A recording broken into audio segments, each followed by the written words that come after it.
Hello, class. Good morning. Our topic for today is about crimes against the fundamental laws of the state. Article 124 to 133 of the Revised Penal Code.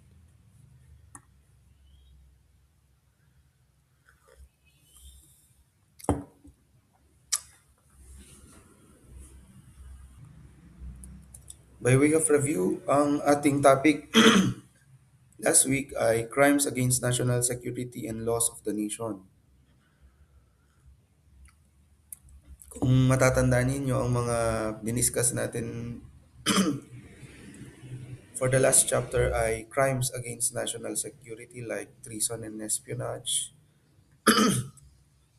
kailan nagkakaroon ng misprision of treason, espionage, provoking war and disloyalty in case of war, violation of neutrality, flight to enemy country, and even piracy.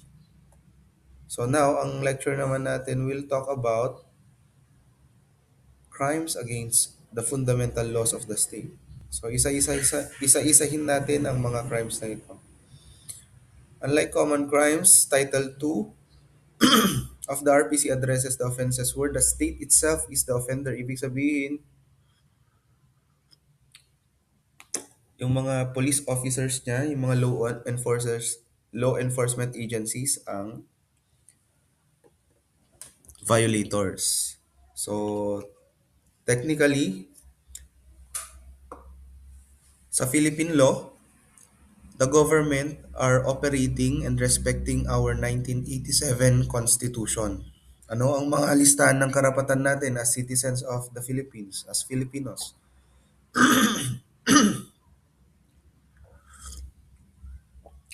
Nandun lahat nakasulat sa 1987 Constitution.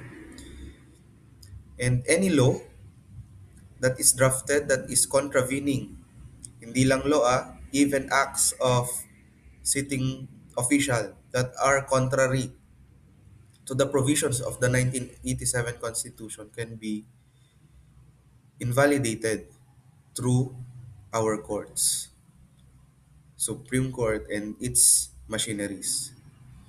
So now, saan banda mismo nakasulat yung ating karapatan as Filipino? Nandun sa Bill of Rights, Article 3 of the 1987 Constitution. There are about 21 rights mentioned there. So, if our law enforcement agencies they violated your Bill of Rights, then ito ang mga possible na pwede nating i-file sa kanila, sa mga police officers, to you guys, to you future law enforcement personnel. So dapat alam nyo yung provision ng Bill of Rights and the provision of this revised penal code. So when reading this law, itong revised penal code, dapat basahin nyo rin yung amendment. Kasi itong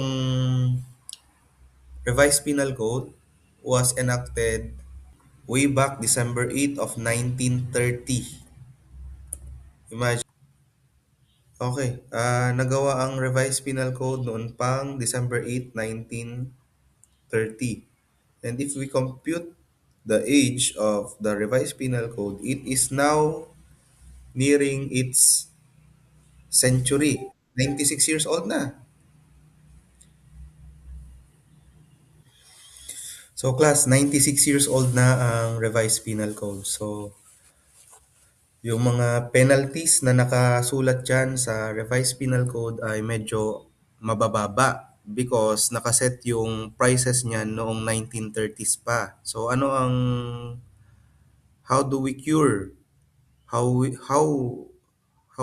how did the court or how did the government cure that? Kasi mabababa yung penalties na nakasulat.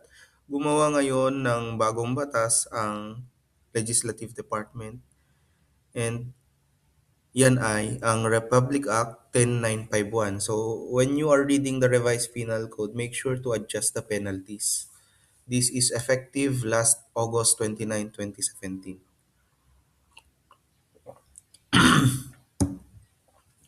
So, ano yung nakalagay dyan? Ang purpose niya is to adjust the amounts and fines in the revised penal code to make them commensurate with the current value of money, as the original values were based on the 1932 standards. So, yung Article 9 natin, remember Book 1, amended the definition of light felonies to those punishable by arresto menor or a fine not exceeding 40,000.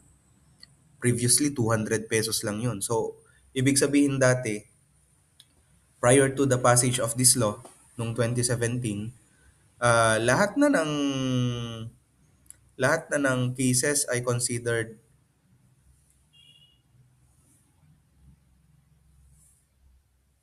afflictive penalty.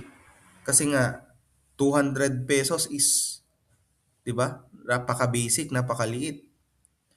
So ngayon nagtaas sila lahat. So light felonies now is 40,000 pesos. Correctional penalty if the fine is between 40,000 and 1,200,000, afflictive correctional penalty 'yon. And then we have the afflictive penalty if the fine exceeds 1,200,000. So yun yung amendment ng Revised Penal Code. So when you are reading Book 2, read as well the amendment on the Republic Act 10951 kasi na-amend na yung mga penalty. Yung mga pangalan ng penalty like prison mayor, prison correctional, they stayed. But as to the amount na may impose dun sa mga accused, sa mga convicted, yun yung nabago. So take note of that. Republic Act 10951 enacted August 29, 2017.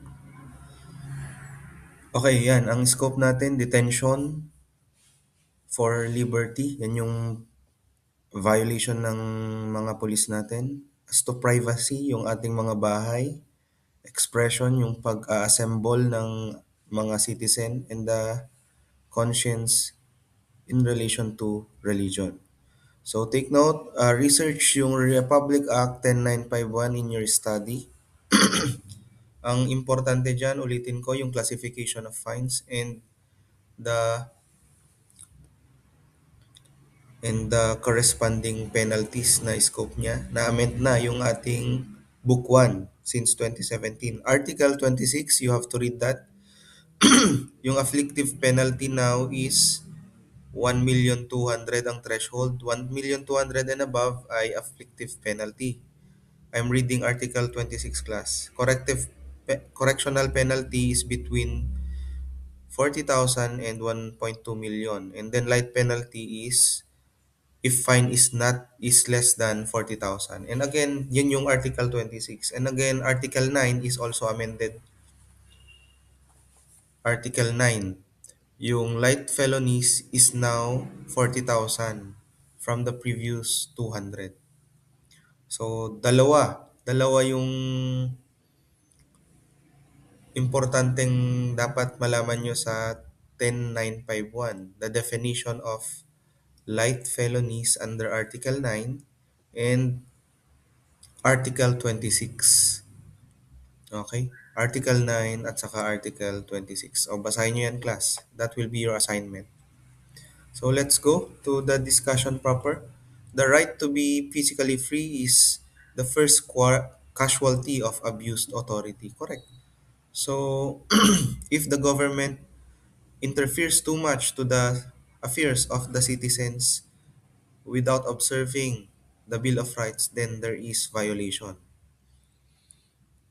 Yan nga ang mahirap eh. Kapag pulis na kayo, put yourself in the shoes of private citizens. Hindi yung uh, nava-violate nyo na yung karapatan ng ating mga mamamayan. So, on your part, madami din kayong iniisip eh. Dapat you know the law and how to implement the same para hindi kayo sumobra sa inyong karapatan at sa inyong kapangyarihan. Dahil take note, you are public officials and pwede kayong ma-file ng civil, criminal, and administrative. Ano yung administrative case na pwedeng may file sa inyo? Removal from service. Pag sinabi namang civil, damages. Pwede kayong singilin ng damages. Pag sinabing criminal, eto, provisions of Article 124 to 127. Pwedeng may file yan sa inyo. So, in effect, pwedeng tatlong case, sabay-sabay may file sa inyo for failure to do so, for applying the law, for being ignorant of the law. Take note of that. No one is, hindi mo pwedeng ipalusot na you don't know the law. You are presumed to know the law. So, you have to study, to know your obligation to the society. Let's discuss Article 124. So, ang tingin ko na lalabas sa inyong board exam is Article 125. But at any rate, basahin nyo rin tong ibang provisions, ha? Basahin at isa puso because these are vital in your practice of your profession later on. Arbitrary detention. Ano tong arbitrary detention? Any public officer or employee who, without legal grounds, detains a person shall suffer the penalty of arresto mayor in its maximum period to prison correctional in its minimum period if the detention has not exceeded 3 days. So, ang penalty nyo ay arresto mayor. Maximum to prison correctional kapag nag-detain kayo ng person under 3 days. Pag greater than 3 days to 15 days, ang pwedeng maikaso sa inyo, prison correctional. If more than 15 days to 6 months, prison mayor. So, take note, makikita nyo yung period na pwedeng iserve ninyo dun sa Article 26. Correction, Article 27 of the Revised Penal Code. Kung gaano katagal yung isa-serve nyo. So, read Article 27 in relation to these penalties. So, to give you some, yung prison correctional, gaano katagal yan, yung i-ano mo dyan, i-serve mo dyan sa prison correctional. I'm sorry, with regard to prison mayor, that's minimum 6 years and 1 day to 12 years. O, nakita nyo, ang bigat, di ba? So, ano ang elements ng Article 124? Number one, the offender must be a public officer or employee. Public officer, hindi sinabing pulis lang. Any public officer or employee. So, basta nagtratrabaho sa gobyerno,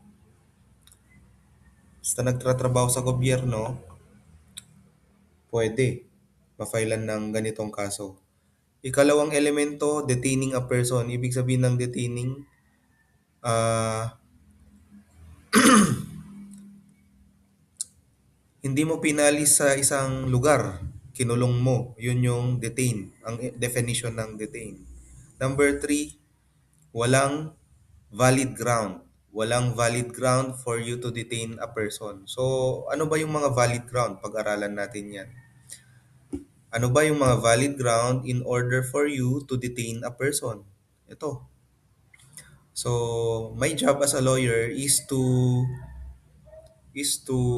make sure that a client is not detained in a certain place without valid ground. So, ikaw na police officer, dapat you should know na, di pala ako pwedeng basta-basta mag-detain. Kasi kapag pupunta ka sa mga detention centers, merong iba dyan, naka-detain, 6 months, 1 year, wala namang kaso. So, sino ang mapuputukan doon? Yung hepe, including the police officers. Sama-sama kayo dyan.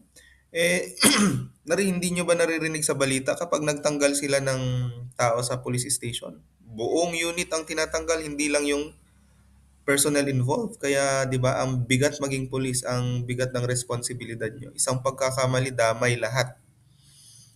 Damay lahat ng team. Hindi naman basta-basta makapasok sa PNP, correct? So, take note. Ano yung mga legal grounds to detain as a person? Ito yung mga basis. So, ang key takeaway dito, if these grounds exist, the detention is legal. If not, Article 124 applies. Again, following our discussion last time, saan ang jurisdiction ng mga cases na ito? Prison mayor. So, ito ang cut-off. Pag prison mayor and above ang penalty, that is 6 years, 1 day, 6 years and 1 day to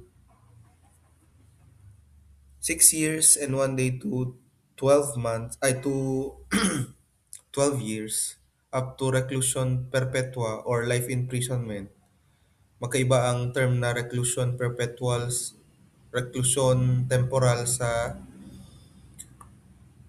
up to reclusion perpetua. Pero take note, reclusion perpetua is different from life imprisonment. You should know the difference. I-google nyo.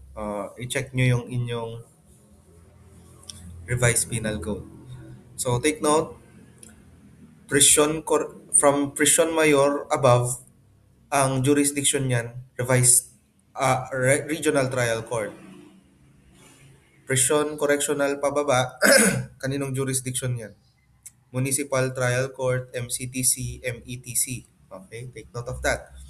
So ulitin natin by way of review, kung 6 years and above ang penalty,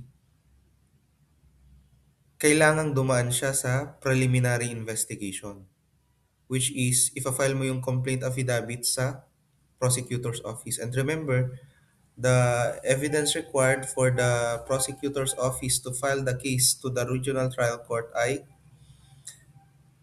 ah ang kanyang term ay high probability of conviction, something to that effect. So, dapat daw mataas. So, para siyang proof beyond reasonable doubt.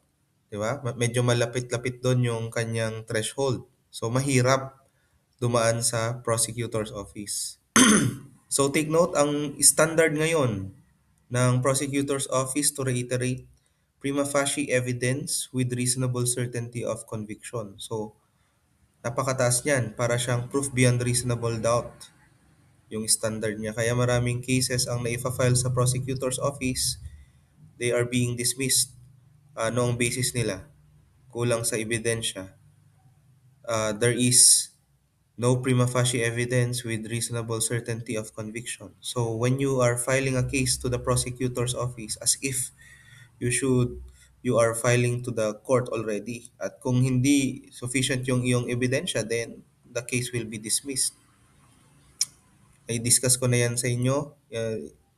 Binabalikan lang natin by way of review. So sinasabi ko dito, kapag prison mayor and up ang penalty, the jurisdiction is with the regional trial court. And consequent to that, kailangan mong dumaan sa prosecutor's office.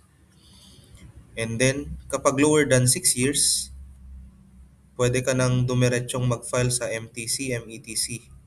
Okay? So, failure to follow the procedure, dismissal ng iyong kaso. Next, na-discuss na natin to. Ito, ang madalas itanong sa board exam and you should know this by heart. Delay in the delivery. So, the detainee was arrested with legal ground, warrantless arrest. Example, nag-aamok sa kalye,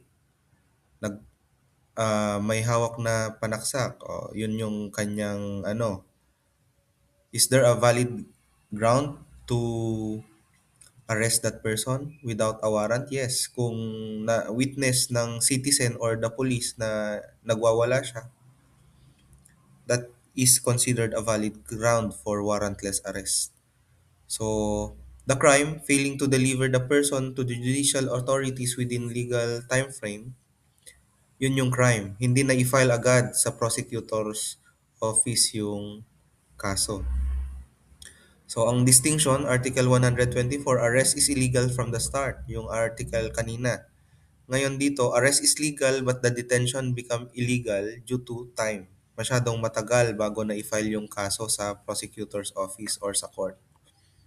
Take note, under this law, the public officer or employee who shall detain any person for some legal ground and shall fail to deliver such person to proper judicial authorities within the period of 12 hours for crimes of or offenses punishable by light penalties or their equivalent.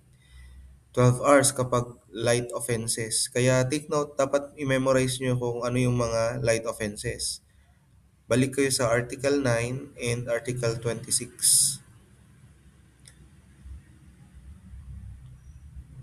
Because, take note, ano ba yung light felonies? There are two under the revised penal code. Yung penalties na may 40,000 and below na penalty or fine. At ikalawa, kapag as defined, so ulitin ko, ano ba yung mga light penalties? These are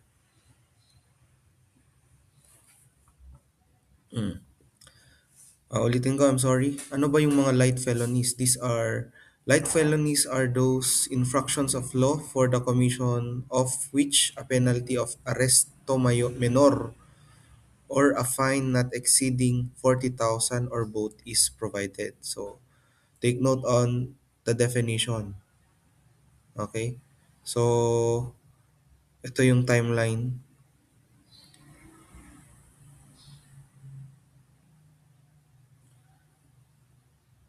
Kapag light offenses or penalties, dapat within 12 months na i-file na yung case against the detained person. Kapag less grave offenses, penalties, dapat within 18 hours na i-file na yung case. Kapag grave offenses like rape, murder, within 36 hours, that's 3 days, dapat may file na. So, linawin nga natin itong Article 125, delay in the delivery. So, this provision is applicable kapag ang isang tao, isang Filipino, or any other person, respective of citizenship, na huli dito sa Pilipinas, in flagrante delicto. Ibig sabihin, caught in the act na gumagawa ng krimen, ito ang applicable law in relation to that. So, this law applies. Nahuli ang isang tao, dinetain, pero there is a failure on the part of the authorities to file an information to the court. Yun yung sinasabi dito. Failing to deliver the person to judicial authorities within the legal time frame. So, ang nakahuli, police. But the prosecutors failed to make a timely filing of information to the court. Yun yung rinirefer niya dito. Hindi yung physically yung tao ipupunta mo sa korte. Hindi ganun ang process, class A. Nakadetain na yung tao, nandun na sa loob ng kulungan for criminal act performed. Kasi nga, in flagrante delito. Yung example ko kanina, nagbawala, may hawak na kutsilyo. That is a valid ground for warrantless arrest because he poses harm to the public, and that act is illegal per se, yung pag-uunday-unday ng kutsilyo. So, under this law, kapag nagkakaroon ng huli on the spot, mag-undergo ng inquest proceeding yung taong involved. And within the time frame, inquest proceeding, ano ba ang inquest proceeding? That is a procedure performed by the prosecutor's office to determine kung ifa-file niya ba yung information sa court or hindi. Okay? So, the prosecutor within this period of time, dapat makagawa siya ng information to be filed in court. Pero take note, ang ikli niyang time period na yan, paano kapag nahuli ka ng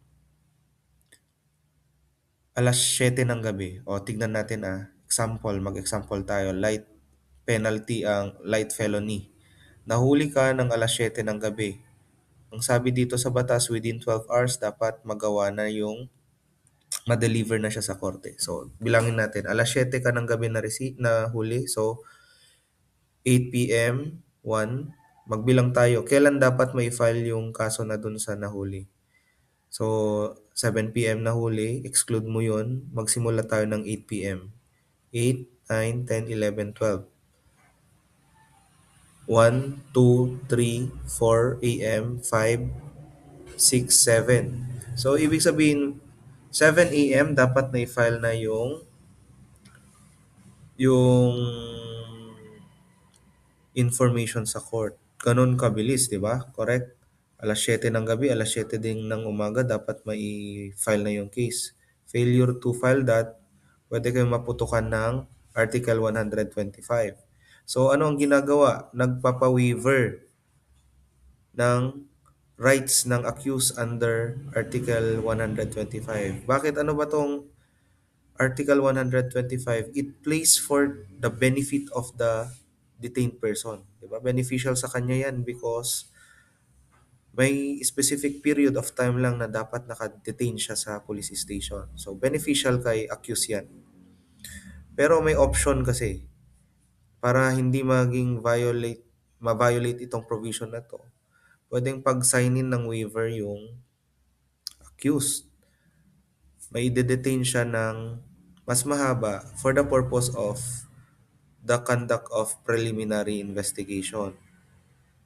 Pero ang requirement, kailangan ng presence ng counsel. Okay?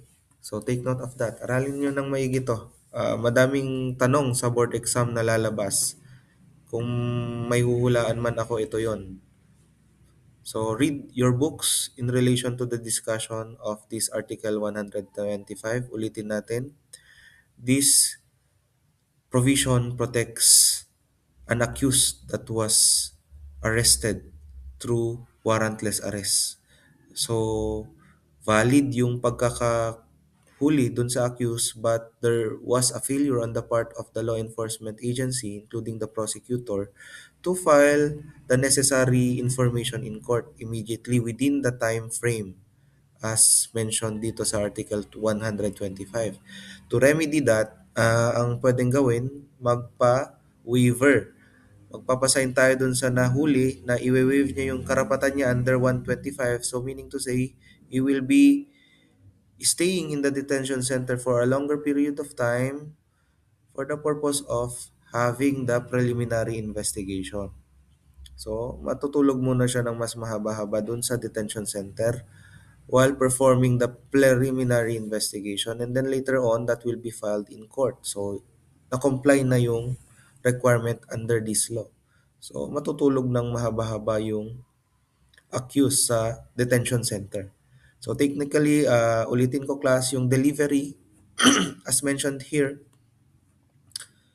delay in the delivery, anong ibig sabihin ng delivery? Failing to deliver the person to judicial authorities within legal time frame. Hindi yan ibig sabihin na dadalhin mo yung nahuli doon sa korte, judicial authorities, hindi. Ang ibig sabihin yan yung timely filing ng information sa court or complaint sa court. Okay, take note. Jurisdiction of the court will also be observed dito. Kapag 6 years and above, RTC, 6 years below, MTC. Take note of that class. Next, let's discuss Article 126. Okay. Article 126, delaying release. Anong ibig sabihin naman ito? The penalties provided for in Article 124 shall be imposed upon any public officer or employee who delays for the period of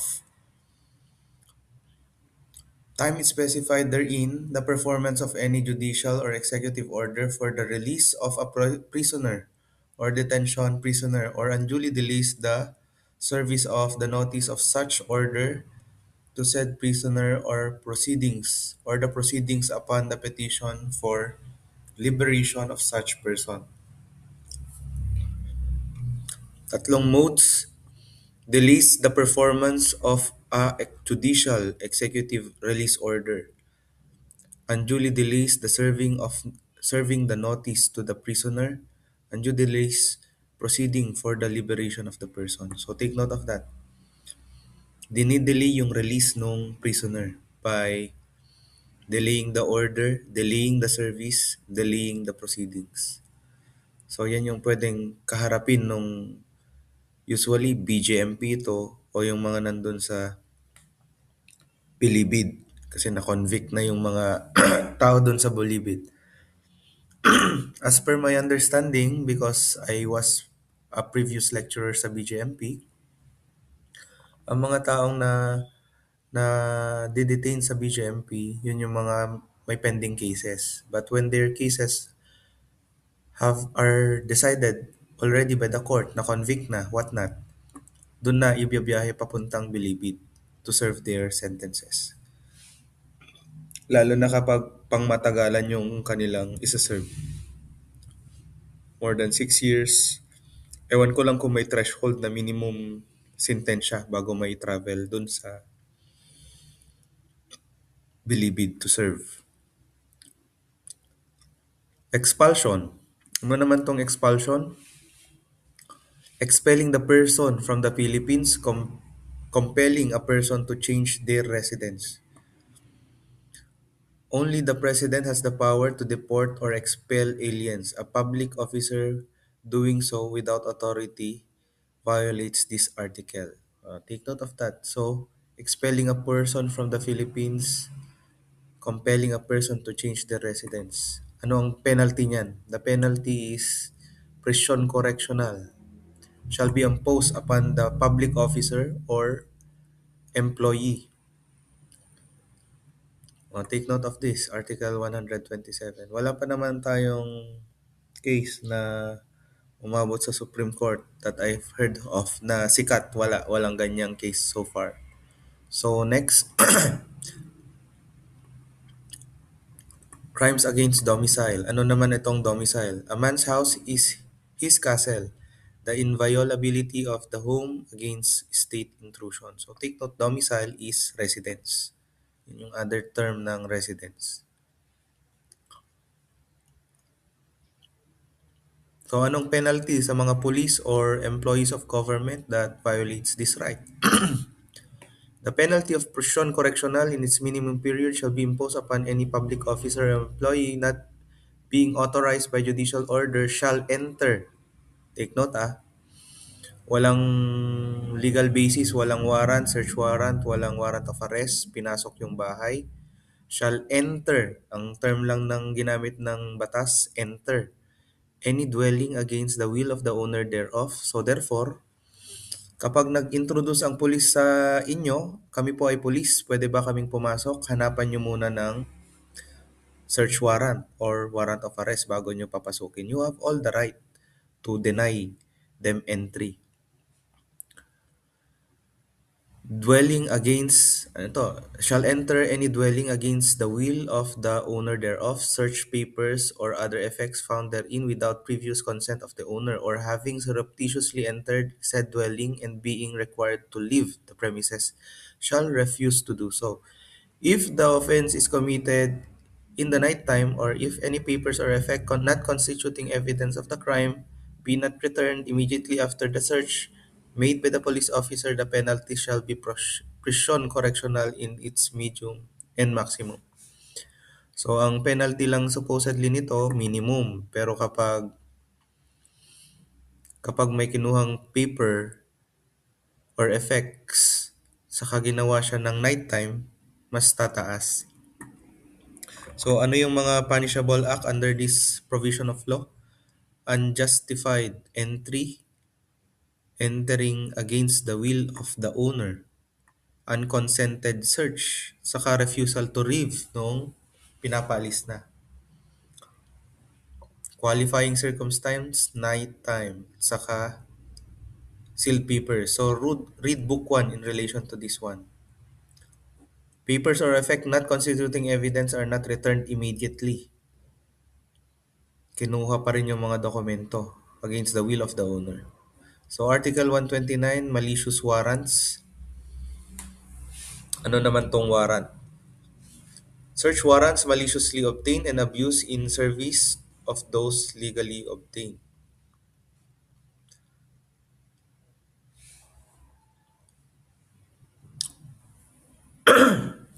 So take note,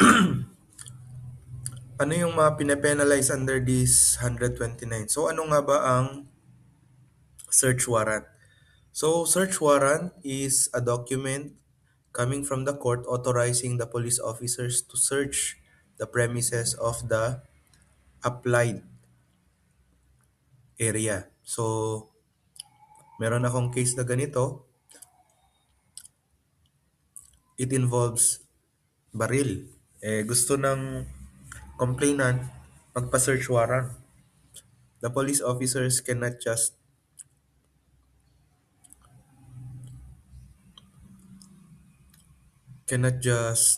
draft documents. Kailangan nila ng concrete evidence din. Kasi pwedeng ito ang may kaso sa kanila.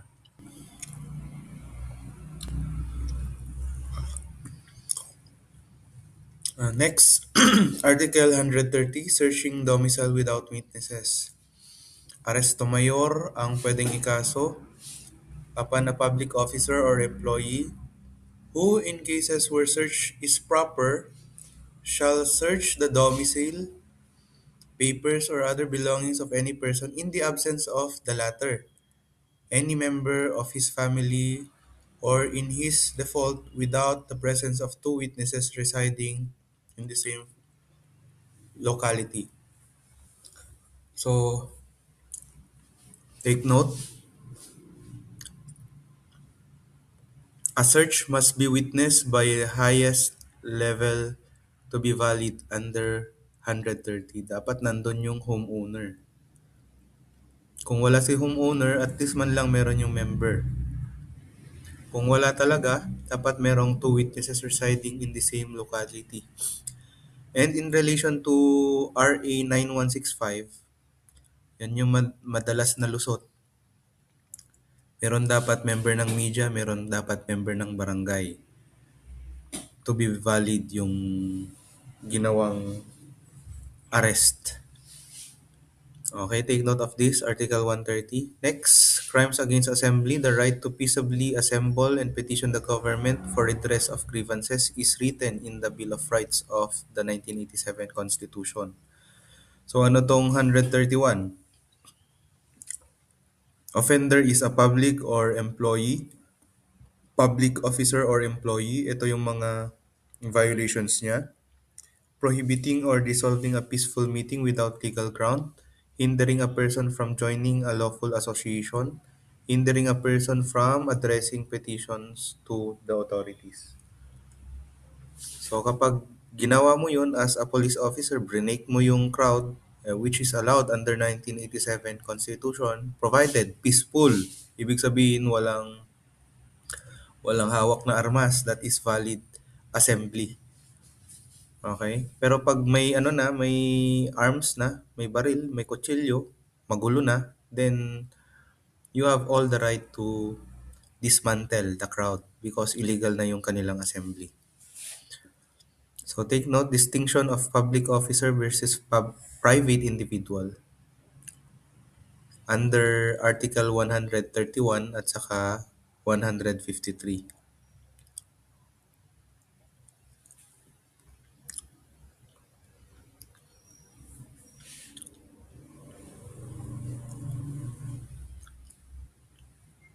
So dito sa 131, the police officer prohibits or interrupt peaceful meeting. Abuse of authority yan. Ito naman, tumults and other disturbances of the public. Yung private individual gumawa ng gulo. So, yun yung 153. The status of the offender determines the crime charge. So, dito sa 131, it is the public officer or the employee of the government who is being charged. Siya yung nag-interrupt ng peaceful meeting or proceeding. Dito naman sa 153 article, tumults and other public disturbances of public order, nag-start siya ng gulo sa isang public meeting. So, private individual ang salarin. So, crimes against religion, separation of church and state, and the protection of worship. So, nandyan din yan sa Bill of Rights natin. under Article 3. So, Article 132, offender is a public officer or employee. The act preventing or disturbing the ceremonies or manifestation of any religion.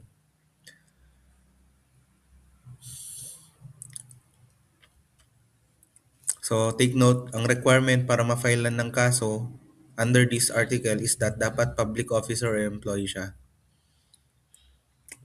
Ewan ko kung anong edad na kayo nun, kung may isip na kayo nun, but meron isang instance na pwedeng ipasok dito sa Article 132.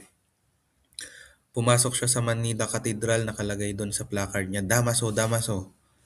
Ewan ko kung buhay na kayo nun.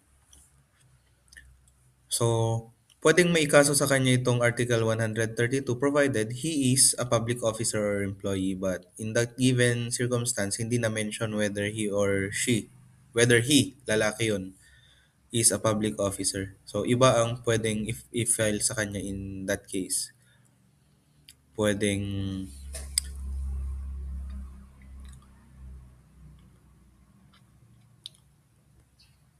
but not this Article 132. Next, 133, offending religious feelings. Offender, any person.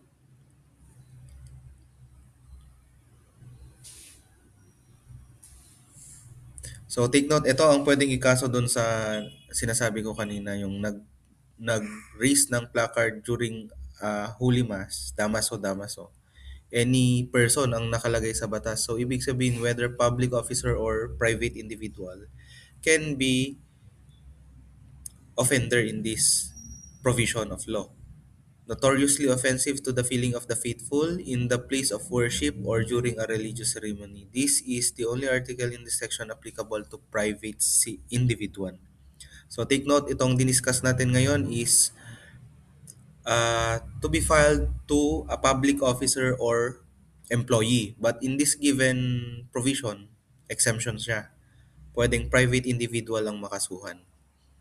Offending religious feeling. Yung sinabi kong minention ko kanina, damaso, that may be constituted as offending religious feeling. So, ano ang notoriously offensive? Anong ibig sabihin yan? What constitutes the crime? The act must be directed at the dogma, ritual, or object of the worship. It is not merely a personal attack on the priest or minister. It must be an act that causes deep offense to the faithful of that religion. So, yung Damaso is actually attack to the history of the church kasi nga hindi naman maganda kasi ang naging history ng Christianismo dito sa Philippines. Kung mababasa niyo yung libro ni Rizal, di ba? But then again, siguro nakalimutan ng tao yung history and here we are stuck with our religion. That's my personal opinion. So, again, religion is good for the society. Yun nga lang talaga, I just don't know. So, we are talking about criminal law. So, yan. Good luck sa inyong exam. Ingat, God bless.